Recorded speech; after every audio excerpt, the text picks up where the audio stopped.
감사합니다.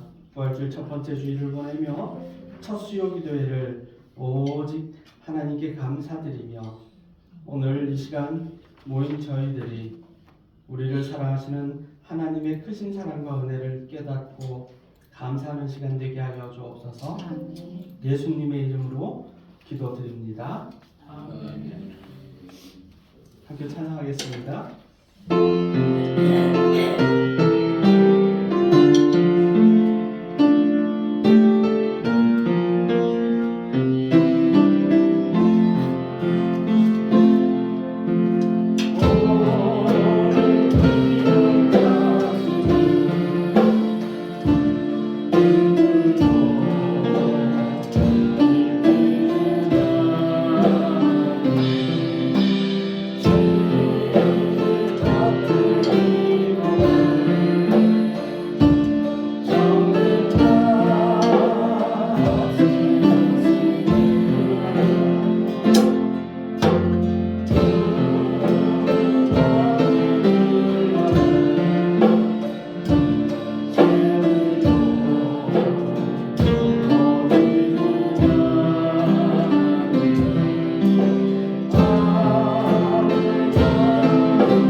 소망이 함께 하시는 수요 기도의 되기를 우리 함께 기도드리겠습니다.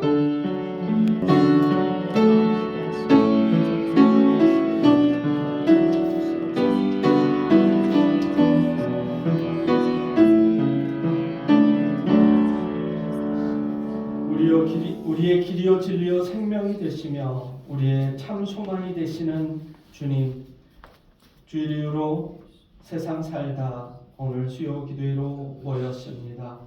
오직 성령님 인도하심 따라 하나님이 기뻐하시는 예배가 있게 하시고 무엇보다 말씀이 육신이 되신 우리 주님의 음성을 온전히 듣고 순종하는 시간 되게 하여 주옵소서. 아멘. 부활하신 우리 구주 예수님의 이름으로 감사하며 기도드립니다. 아멘. 오늘 이 시간 사순절 이전에 계속 하던 대로 마태복음 말씀을 함께 묵상하려고 합니다. 마태복음 4장입니다. 마태복음 4장 1절에서 11절까지 말씀입니다.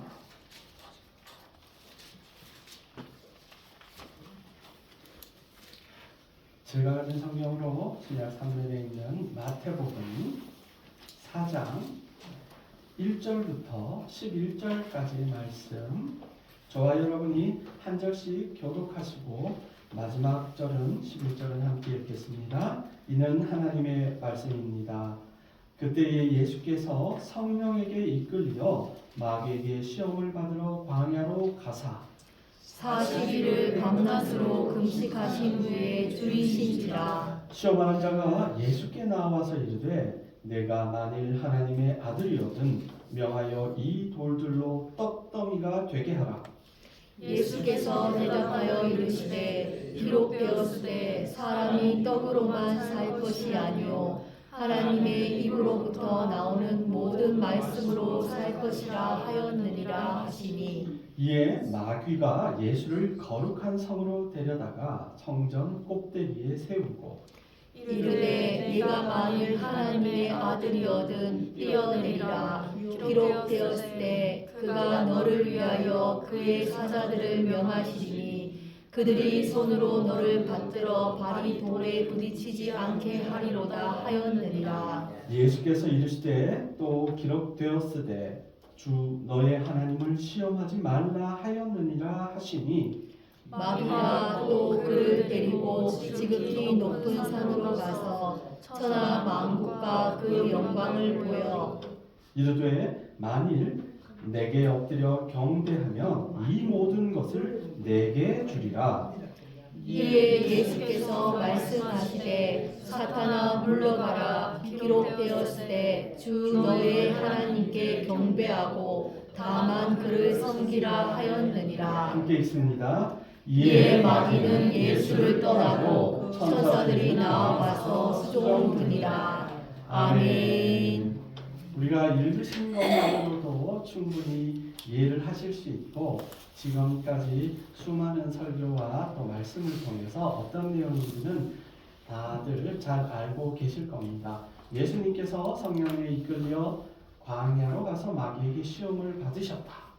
이에 마귀가 세 가지 시험을 하는데 하나님의 말씀으로 예수님께서 이겨내셨다라는 내용이 마태복음 4장 1절에서 11절까지. 그리고 예수님께서는 세례 요한의 투옥, 그러니까 세례 요한이 잡혀서 감옥에 갇혔다는 소식을 들으시고 갈릴리 가버나움으로 가셨습니다. 그리고 이때부터 예수님께서 본격적으로 회개와 하나님 나라의 복음을 전파하기 시작하셨다라는 내용이 12절에서 17절까지. 그리고 갈릴리 해변에서 베드로와 안드레를 부르시는 내용이 18절에서 22절. 그리고 온 갈릴리를 다니시며 천국 복음을 전하고 병든 자를 고쳐 주셨다라는 내용이 23절부터 마지막 25절까지의 내용입니다. 우리가 먼저 생각해 볼 것, 예수님께서는 공생애의 사역을 시작하시기 전에 먼저 두 가지 일을 하셨습니다.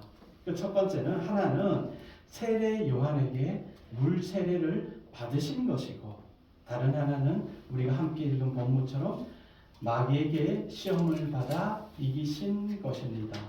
그러니까 세례 요한에게 세례를 받으시는 내용은 3장에 기록되어 있고, 마귀에게 시험 받으시고 그 모든 것을 이기신 내용이 4장에 기록되어 있습니다. 그리고 앞서 전체 내용을 요약해 드린 것처럼 4장에는 예수님께서 제자들을 모시고 사역을 시작하는 내용도 기록되어 있습니다. 첫 번째, 시험 받으심에 대해 주목해 보려고 합니다. 그러니까 예수님께서 시험을 받으시고 승리하신 것은 하나님이신 예수님께서 친히 모든 죄를 이기신 사건이라고 볼 수 있습니다.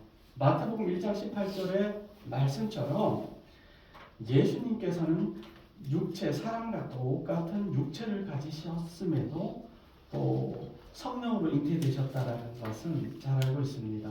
성령으로 잉태되었다는 말, 성령을 강조하는 이유는 죄가 없으신 분, 온전하신 하나님이라는 것이고, 죄가 없기 때문에 시험을 받으실 이유조차 없으셨다라는 겁니다.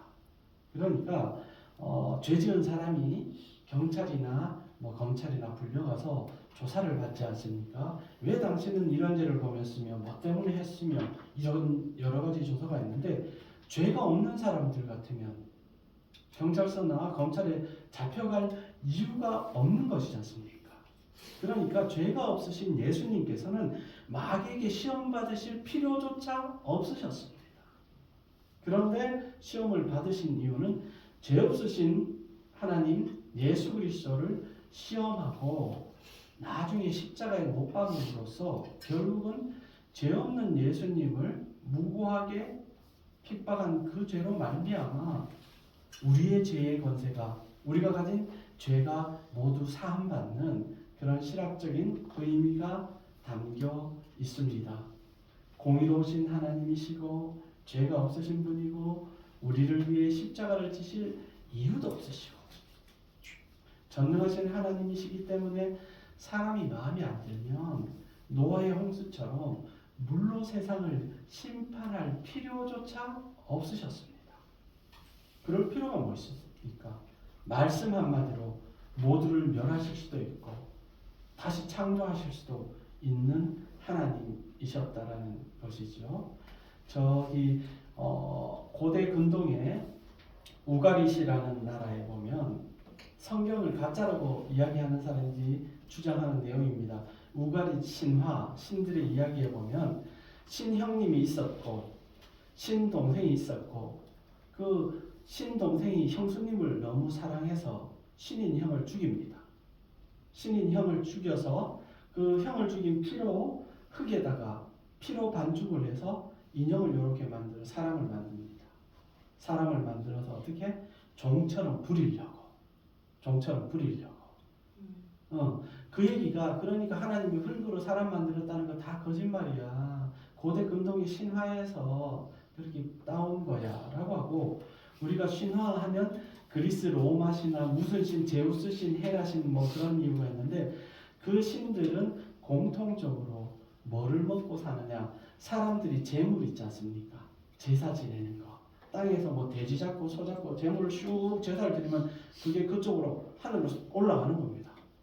그러면 사람들이 바친 재물을 뜯어먹고 사람들이 자기들한테 뭐 무슨 신님 기도를 하면 그 신들도 힘이 강성해집니다. 근데 사람들이 기도를 안 하면 어떻게 합니까? 내려와서 사람들을 벌하는 거죠. 죽이기도 하고, 니네들이 왜 나를 위해 기도도 안 하고 나를 찬양하지도 않았냐, 죽어라. 그게 신화입니다. 그런데 우가리 신화도 마찬가지고 그리스 로마 신화도 마찬가지인데, 말씀드리기도 참 입에 올리기도 거석하지만 사실이니까 사람이 짐승만 못해요. 우가리 신화도 그래. 아무리 형수가 마음에 들어도 형을 죽일 생각을 어떻게 한단 말입니까?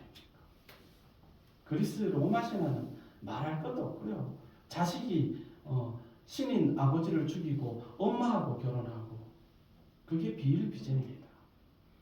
그런 신화들과 구분되는 한 가지, 우리 주님은 거룩하신 하나님이시다. 아멘. 동정녀로 잉태하셨고 성육신 하시고도 온전히 깨끗한 육체로 깨끗한 마음으로 하나님이 기뻐 받으시는 온전한 제물이 되기 위해서 그 당시에 뭐 남정네가 여인하고 결혼 한 번 하는 거 두 번 하는 건 일도 아닌 시대입니다. 지금도 우리가 보고 있는 뭐 무슬림 이야기를 하는데 거기는 여인네들을 여전히 뭐 보자기를 씌워가서 자기들 끌고 다니지 않습니까? 그 여인이 실제로 예를 들어서 A라는 사람의 부인이 다른 남정네를 한번 쳐다봤다. 쳐다보지도 않았는데 본인이 생각할 때 쳐다보면 데려다가 눈을 빼도 잘했다 칭찬받는 세상이 그 세상입니다. 그러니까 우리 예수님께서 성육신 하신 사건은 세상의 그 어떤 것과도 비교할 수 없는 죄 없으시고 깨끗하신 분이기 때문에 우리를 모든 죄를 사하실 수 없다. 그리고 이 죄가 없으신 예수님께서 악에게 시험을 받으신 두 번째 이유는 무엇인가 하면 죄를 이기는 모범을 또한 보여주셨다는 겁니다. 우리 주님이 십자가의 고난만을 견디고 인내하는 모습이 아니라 이 40일 동안 이따가 설명을 드리겠습니다만 사람이 도저히 참을 수 없는 유혹 속에서도 예수님은 우리와 똑같은 몸을 가지고도 예수님이 이겨내셨다. 그러니까 우리가 그런 고난과 환난과 역경 앞에 무슨 생각을 한다? 우리 예수님도 시험을 이겨내셨는데 나는 예수 믿어 구원받은 내가 까짓거 이걸 못 이기겠어? 주님 도와주시옵소서. 믿음으로 이기는 모범을 보여주셨다. 아멘. 그 죄를 이기심으로 말미암아 어떻게 인간이 모든 죄를 사함받고 믿음으로 승리하는 본을 보여주셨다라는 겁니다. 아멘. 잘들 알고 계시겠지만 이 마귀의 세 가지 시험을 조금 더 분석해 보려고 합니다. 본문에도 나와 있지만 첫 번째 시험은 40일 동안 금식한 예수님께서 이 돌들이 떡덩이가 되게 하라는 유혹이었습니다. 너 배고프잖아. 그러니까 이거 만들어 봐. 밥이라는 거 있지 않습니까? 우리가 먹는 밥. 음식은 인간의 가장 기본적인 문제입니다. 굶으면 사람이 뭐가 된다? 짐승이 됩니다. 한자로 동종포식이라고 합니다. 배고프면 새끼도 잡아먹고 같은 동족도 잡아먹고 그런 경우들이 동물 세계에서는 당연합니다. 그런데 동물 말고 사람이 그렇게 살아가는 나라가 지구상에 한 군데 있습니다. 북한입니다. 북한에서 활동하시고 특별히 또 모퉁이들 선교사 이상 목사님이나 탈북하신 분들 증언을 보면 성경의 경고처럼 먹을 것이 없어서 굶어 죽은 아이가 있으면 성경의 말씀처럼 오늘은 네 애를 내일은 내 애를 고깃국이 나오면 뭐다? 자식들을 잡아먹는 일이 북한에는 실제로 일어나고 있다는 사실입니다. 멀리 갈 것도 없습니다. 아니 사람이 어떻게 그럴 수가 있어? 그러니까 먹을 게 없으면 사람이 짐승이 되는 그런 시대. 40일을 굶는다는 게 40일 굶기 전에 목숨을 잃을 수도 있습니다. 금식의 의미는 자신의 목숨까지도 하나님 앞에 내어놓고 목숨을 걸고 간절하게 기도하는 그러한 행위인 것이지요. 그러니까 사람의 육신을 가진 예수님께 떡 아니라 뭐라도 생각하는 것만으로도 주체가 안 됩니다. 보통 사람들이 되게 금식을 하면 가장 배고픈 때가 3일 정도 지나면은 이야 안 맛있는 게 없죠. 금식을 하면서 소금이랑 뭐 물은 섭취를 하니까 하는데 그 짠 소금도 한 움큼 입에 막 털어놓고 싶은 그런 유혹들. 그러다가 이제 4일 지나고 5일이 지나면 화장실 들락거리기 바쁘고 그 다음에는 뭘 먹고 싶어도 몸에 힘이 없어서 못 먹는 경우들이 발생하는데 40일 말이 40일이죠. 금식하다 목숨 잃으시는 분들도 있습니다. 그런데 이 극한의 상황에서도 사람이 떡으로만 살 것이 아니라 하나님의 말씀으로 살 것이라는 선포를 하시는 겁니다. 아멘. 우리 예수님 참 대단하시죠. 이거는 뭐 백가죽이 등가죽이 달라붙었다는 소리가 절로 나올 만큼 그런 상황 속에서도 하나님 말씀. 우리가 왜 예배를 드리고 수요기대에 나와서 말씀을 듣냐면 우리 몸은 밥 먹고 이따가 가서 뭐 밥 없으면 라면이라도 하나 끓여 먹으면 되지만 우리의 영혼은 하나님의 말씀을 먹어야 됩니다. 아멘. 그러니까 예배를 좀 꾸준하게가 아니라 늘 드려야 하는 이유 중에 하나가 간헐적 단식이라고 살 빼겠다는 사람 하루에 한 끼만 먹고 이틀에 2끼 먹고 뭐 이렇게 사는 사람도 있는데 그러면 몸은 날씬해질지 모르겠으나 하나님의 말씀을 먹지 않으면 살았으나 죽은 자가 되는 것입니다. 아멘. 그래서 우리가 예배드리지 못하고 수요기대에 못 나오면 계시는 곳에서라도 하루 한 장, 안 되면 반 장이라도 하나님의 말씀을 먹어야 영혼이 산다라는 것을 기억하시기 바랍니다. 아멘. 그래서 예수님께서 그 고통 속에서도 사람이 떡으로만, 이 떡은 음식을 말하는 것이지요. 하나님 말씀으로. 우리 다 하나님의 말씀을 받았지 않습니까? 주일날 설교 들었던 거 생각하시고 내가 눈이 침침해서 말씀이 안 들으면 유튜브에서 다시 한번 설교 말씀 들으시고 이상한 거 뭐 그런 노래도 좋지만 훌륭하신 목사님들 설교 말씀도 한 번씩 들으시고 하나님의 영혼의 양식을 많이 드시기 바랍니다. 아멘. 두 번째 시험은 성전 꼭대기에서 뛰어내리라. 높은 데서 뛰어내리면 천사들이 어떻게 너를 보호해 줄 것이다. 그러면 사람들이 우리가 지금도 그렇지 않습니까? 누가 자살하려고 높은 데 올라가면 안 돼요. 뭐 말리는 사람도 있고 사람들이 모여들지 않습니까? 그런데 뛰어내렸는데 멀쩡하다. 천사들이 나타나 탁 받아준다. 이야, 저 사람 참 대단하네. 저런 사람을 대통령으로 뽑아야 되는데 막부터 난리가 나지 않겠습니까? 그때부터 인기는 그냥 하늘을 찌르게 되겠지요. 그러면 예수님이 온 뭐 시골로 갈릴리로 어디로 다니실 필요 없이 서로 모여들지 않겠습니까? 유명한 점집에는 뭐 1년 반 전에 예약이 다 찬대요. 그리고 또 어떤 유명한 분이 가시는 절이 있습니다.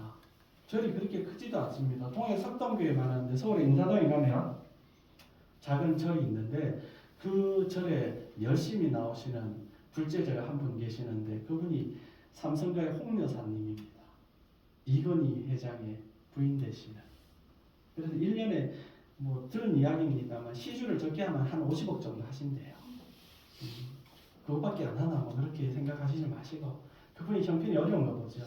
그래서 혼자만 그런 것도 있고 또 요즘은 또 그런 분들이 있어요. 점 보고 굿하시는 무속인들이 생계가 어려워서 당근에도 많이 올라옵니다.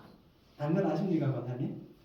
이 스마트폰에 당근이라고 사람들끼리 만나서 내가 쓰던 수세미도 팔고 고장난 텔레비도 팔고 하여튼 우리 싸게 물건 좀 거래합시다. 당근 사이트에도 보면은 무속인들 글이 많이 올라오는데 이 무속인들 무당도 두 종류가 있습니다. 하나는 강신무, 쉽게 얘기해서 신내림 받은 사람이 있고 또 한 사람은 세속무, 세습무, 선생님한테 배우는 겁니다. 그러니까 잡신도 안 들어갔는데 신 들어간 것처럼 눈 뒤집는 것도 배우고 방울 흔드는 것도 배우고 작두 타는 것도 배우는데 강신 그러니까 신 받은 무당이랑 세습 교육받은 무당의 차이는 뭐냐면 작두에 날이 있고 없고입니다. 그러니까 작두를 보여줄 때는 진짜 날선 시퍼런 걸로 뭐 무도 하나 썰고 닭도 하나 막 썰고 해서 이 받지 해놓고 갈 때 바깥치기 하는 겁니다. 날 없는 작두. 이 작두도 이게 뭐냐면 나중에 뭐 하여튼 전 보러 가시면은 제 얘기를 기억하십시오.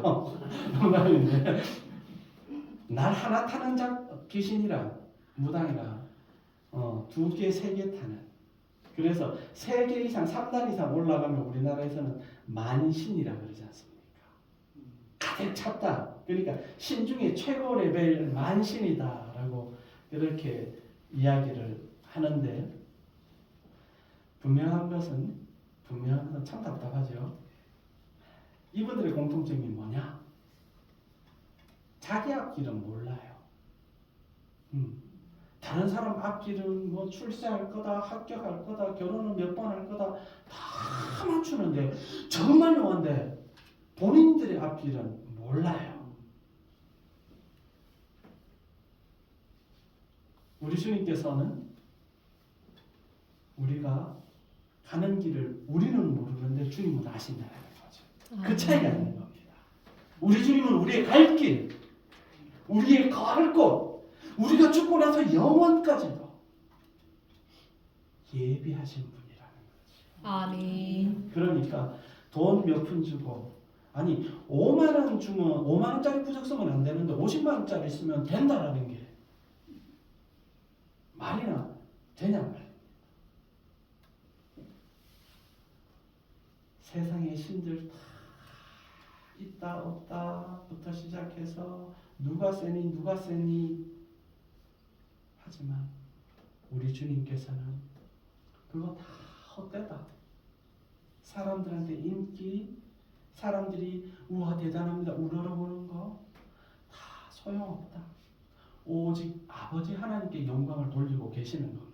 아멘. 극한의 상황 속에서도 하나님이 그 높은 성전 꼭대기 아니라 저 우주 끝에서 여기까지라도 못 오시겠습니까? 다 주님이 만드셨는데 주님 손바닥 안에 다 있는데 그러니까 마귀가 멍청한 겁니다. 우리 하나님을 제대로 알지 못하고 얄팍한 속임수로 우리 주님이 온 세상을 구원하러 이 땅에 오신 그분을 너무 과소평가한 죄로 영원한 형벌에 처해질 것이고 그러니까 쉽게 얘기해서 마귀 사탄에게 빠지는 사람은 어리석은 사람입니다. 주님만 바라볼 때 그 어떤 고난과 역경 가운데서도 하나님께 영광 돌리는 삶이 하나님이 기뻐하시라는 삶을 우리 주님께서 이 사건을 통해 다시 한번 보여주셨습니다. 아멘. 세 번째로 마귀가 시험하는 것, 세상 모든 부귀영화를 줄 테니까 나한테 경배해라. 마귀가 그렇게 예수님을 유혹합니다. 이건 어떻게 보면은 영적인 시험에 속할 수도 있죠. 일단은 예수님이 우리하고 똑같은 사람의 몸을 입으셨다라는 전제를 가지고 배도 고프셨고 또 사람들에게 그 추앙받는 인기를 누릴 수도 있었고 다 물리쳤는데 어찌됐든 이 땅에 발을 딛고 사는 이상 부자로 살기 싫은 사람 누가 있겠습니까? 그죠?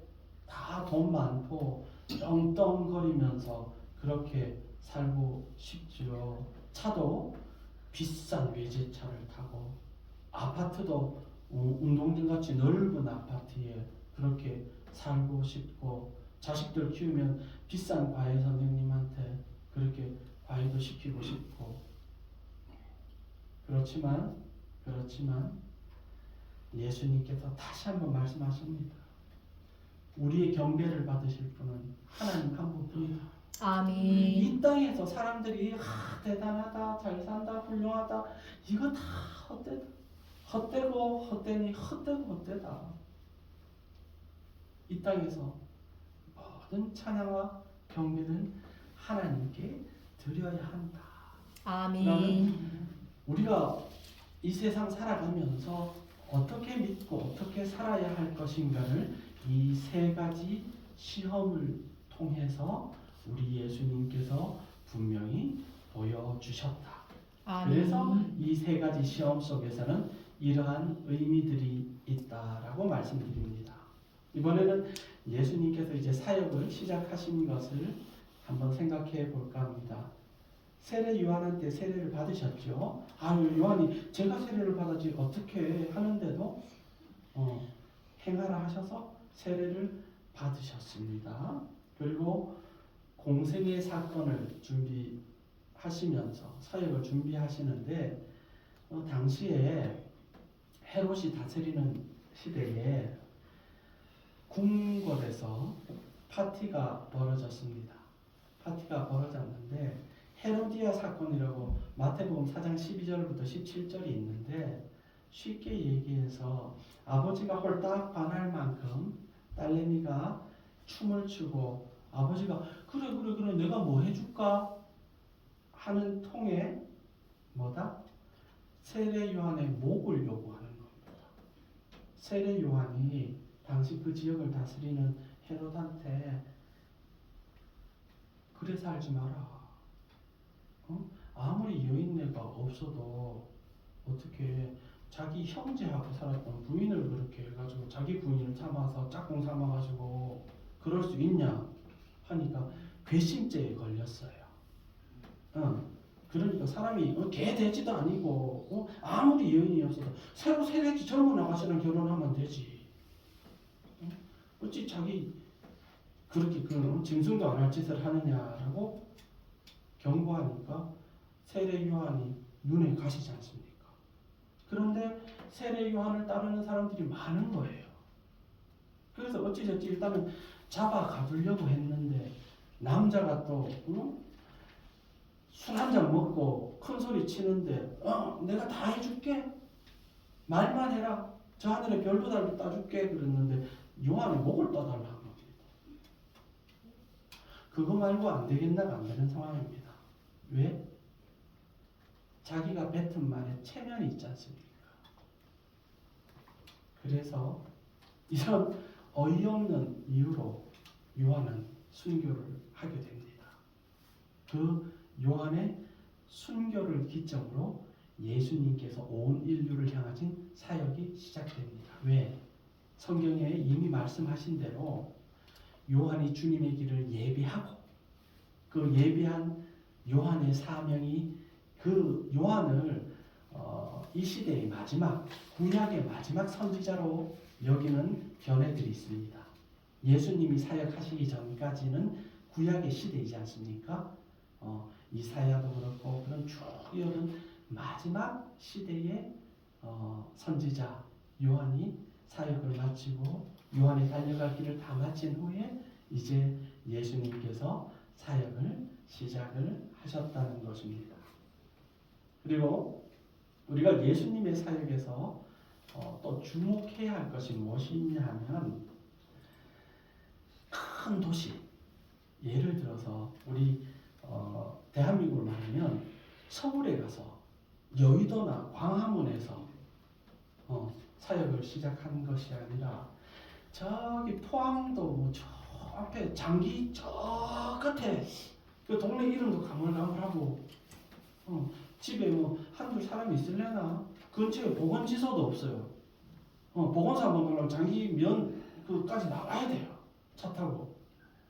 쉽게 이야기하면 소외되고 버려지고 아무도 관심 받지 않는 우리가 초등학교 때 저 어릴 때만 해도 서울에서 전화 보면 서울에서 왔네 너 서울말 해봐 막 이러고 놀렸단 말이에요. 아이들을 서울 아니라 경기도에서 온 애도 말씨가 경상도랑 다르게 곱지 않습니까? 곱상하고 그러니까 관심의 대상이 될 수밖에 없었습니다. 그리고 서울을 저도 모르게 우러러보는 그런 마음이 있어서 그런 경향들이 있었습니다. 왜 서울 얘기를 드렸냐면 서울 아니고 변두리면 무시한단 말이에요. 왜 그런지는 모르겠는데 대도시에서 오고 그렇게 살면은 모르겠는데 저 시골 깡촌이라 그러면 인식 자체가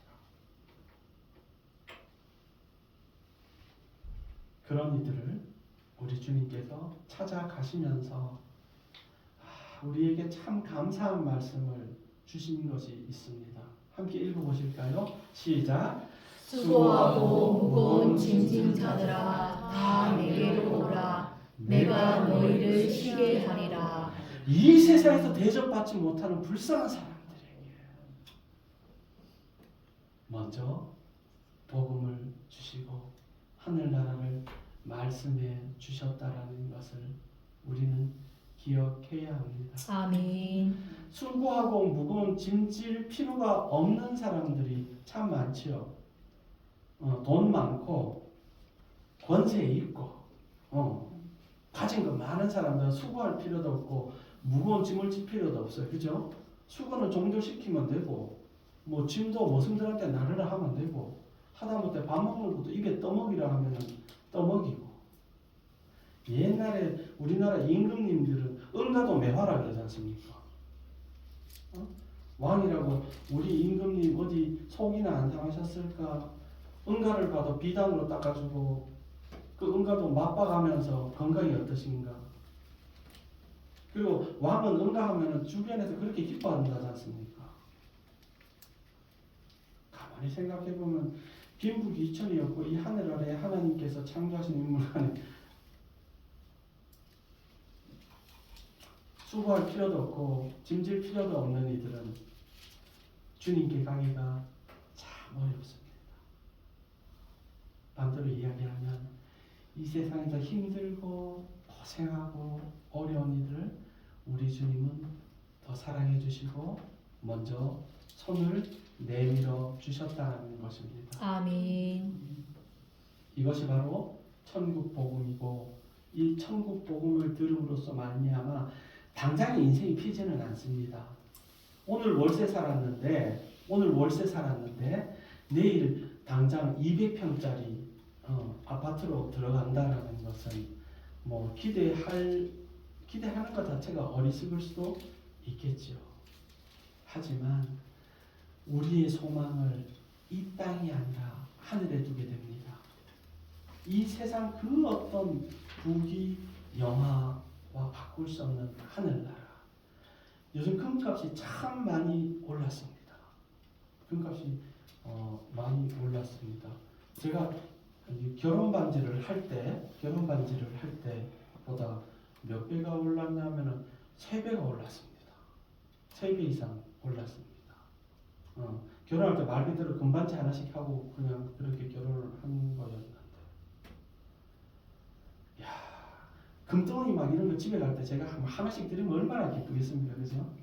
석동교회 막 예배 드리러 오지 말라 그래도 그 교회 가면은 뭐 이제 금한 10돈씩 준다더라. 그러면 주일날 포항시내 사람들 다 올걸요? 다른 게 다 문 닫아야 돼 싶습니다. 번호표 뽑고 기억하십시오.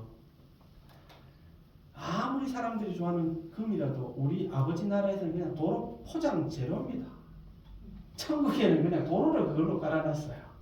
그러니까 이 땅에서 가장 가치 있는 것 중에 하나가 금이고 순금이라고 이야기하는데 하나님께서 그걸 도로 포장용으로 쓰셨다라는 것은 세상 가장 가치 있는 것을 가장 하찮게 여기실 수 있는 분이 하나님입니다.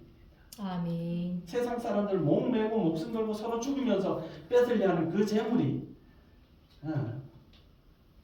발바닥에 밟히는 도로만 못한다. 우리는 오늘도 내일도 하나님의 시선으로 40일을 굶어서 칵 줄이고 진짜 칵 죽었으면 좋겠다 싶은 절망적인 상황 속에서도 하나님께 영광 돌리신 우리 예수님의 모습을 오늘 함께 읽은 본문을 통해 알 수 있습니다. 아멘. 그리고 마지막으로 짤막하게 살펴봐야 할 것, 제자들을 모으셨습니다. 제자들을 모으셨다라는 것은 무엇입니까?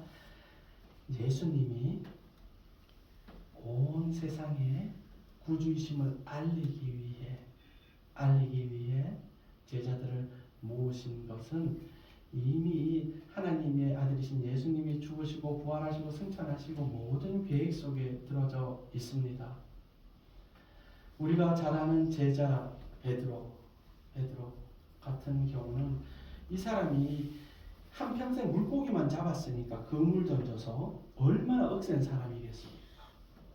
그런데 성경 곳곳에서 드러나는 베드로의 흔적을 더듬어 보면 부인을 참 사랑한 것 같습니다. 부인을 그렇게 사랑하니까 또 장모님도 모시고 살았고, 그리고 예수님이 부활 승천하신 이후에 전도를 다닐 때 부인과 같이 다녔어요.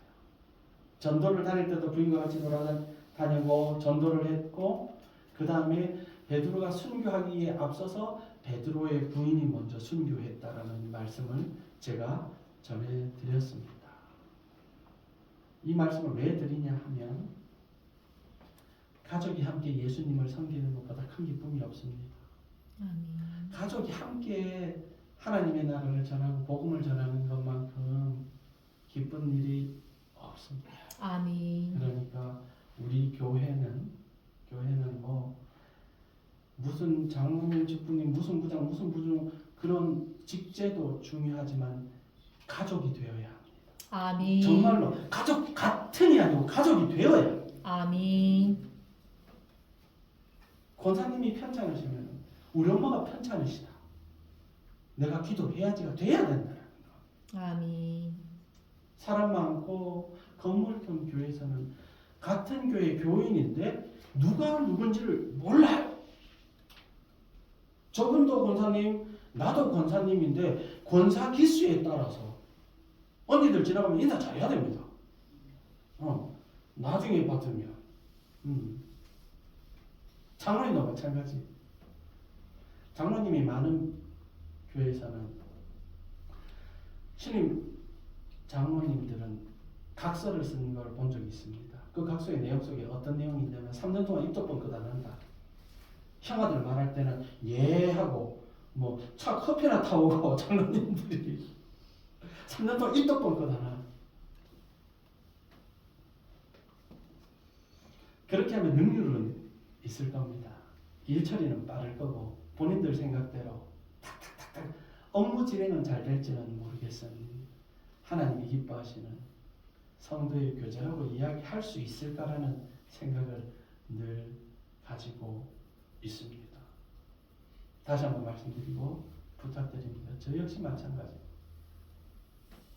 매일 새벽 기도에 기도할 때 제 폰에 보면은 우리 새로 오신 분들 또 여기도 계속 끊임없이 붙여놓고 보이는 곳에 집에도 마찬가지 보이는 곳에 성함들을 붙여놓고 기도하는 것은 우리 성도들도 내 가족으로 사랑하고 아끼지 못하면서 어디 극동방송하는데 어디 가서 뭐 찬양하고 기도하는 그거는 다 쇼일 뿐이라는 거. 내 가족도 영의 양식을 못 먹이면서 어디 가서 목사라고. 마찬가지입니다. 주님 안에 우리는 가족이 되어야 하고 그 사랑하는 가족들이 먼저 강건하고 평안케 되기를, 이건 저의 기도가 아니라 우리의 기도가 되어야 하는 겁니다. 아멘. 내가 잘하고 못하고 뭐 기도가 유창하고 뭐 그거랑은 다른 문제입니다. 집에서 누워서도 기도하고 오늘도 우리 평안하게 해주시고 우리 아이들 참 우리 장모님네 아이들 똑똑한 성주 또 시험 남았다던데 하나님 이번에도 한 번에 합격하게 해주세요 뭐 이런 거 있지 않습니까? 그게 일상이 되어야 한다는 거죠. 우리의 기도만. 자, 우리 다 같이 이번에 우리 신건사님이 좀 요즘 편찮으신데 살도 많이 빠지셨는데 빨리 낫게 해서 우리 통성으로 기도합시다. 한판 하고 끝나는 게 아니라 일상이 되어야. 아멘. 우리 일상이 생각날 때마다 하나님은 우리의 그런 삶과 모습을 보신다라는 것을 기억하시기 바랍니다. 아멘. 말씀을 정리하겠습니다.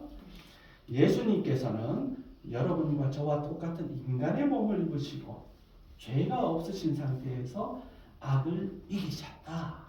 그 40일 굶어가면서도 하나님께 영광을 돌리셨는데 누가 나더러 40일을 고사하고 4일 굶으라 하는 사람도 없지 않느냐. 우리 주님이 내 모든 짐도 지시고 내 수고도 알아주시니 감사해서 그저 감사해서 기도하고 그저 감사, 그저 예배, 그리고 우리가 성실하게 예배드려야 하는 이유는 우리가 영혼의 양식을 먹어야 하기 때문에. 몸만 예쁘고 얼굴만 예쁘고 이게 될 일이 아니고 우리의 영혼이 강건해야 한다라는 거. 그래서 말씀을 먹고 동행해야 한다라는 것을 말씀드렸습니다. 아멘. 예수님께서는 모든 시험을 이기셨습니다. 아멘. 내가 못 이기면 예수님 도와주세요 라고 기도하면 돼요. 아멘. 예수님의 힘을 입어 이기게 해주세요. 아멘. 기도하시면서 오늘도 내일도 하나님이 기뻐하시는 뜻대로 하나님께 영광 돌리면서 사랑받는 주님의 자녀들 되시기를 축원드립니다. 아멘. 고맙고 감사하신 아버지 하나님, 그 모진 고통과 어려움 가운데서도 시험을 이기신 우리 예수님 따라서 저희들도 이 세상 사는 동안 그 어떤 세상의 유혹과 시험 앞에서도 믿음으로 승리하고 오직 하나님 아버지께 영광 돌리는 삶이 되게 하여 주옵소서. 하나님이 아멘. 사랑하시는 우리 동해석동교회 가족 같은 교회가 아니라 주님 안에 가족으로 살게 하시고 오늘도 내일도 나보다 우리 성도들을 위해 먼저 기도할 수 있는 예수님이 기뻐하실 만한 믿음 주옵소서. 예수님의 이름으로 기도드립니다. 아멘. 찬송가 342장입니다.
남은 한 주간도 하나님의 은혜가 늘 함께 하시기를 축원드립니다. 이제 주님이 가르쳐 주신 기도로 마치겠습니다.